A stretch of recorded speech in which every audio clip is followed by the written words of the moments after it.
going to recorrect it. But with the forward budget, I'm going to put more money into TVET, so that you can have all of you, for those ones from some counties, attending and attaining good courses in the level of the TVET institutions that we have in the country. The other day, our only TVET institution, which leads in the country in exams, Nyahore. You saw I came there with our friends from one university who promised they are going to sponsor that institution. Soon, you'll see so many activities at Nyahore from our friends from China.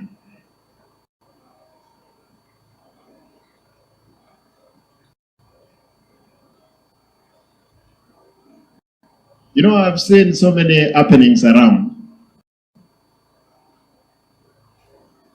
And allow me to again ask Ismail, let us have a public speaking public speaking skills trained in this facility.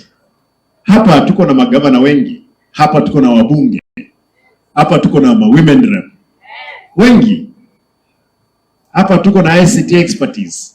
Kwa hivyo nitawaomba kwamba again, let us be innovative. Hata wengine kupiga kelele peke yake is a talent. Si umeona msichana amedance hapa, nimepea yeye sijui ni 1000 ngapi. Wewe umenyamaza hapo umeketi.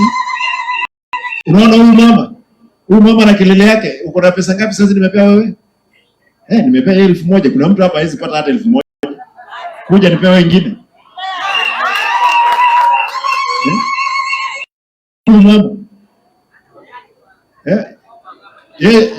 Hata former governor nasikia alikuwa hivyo.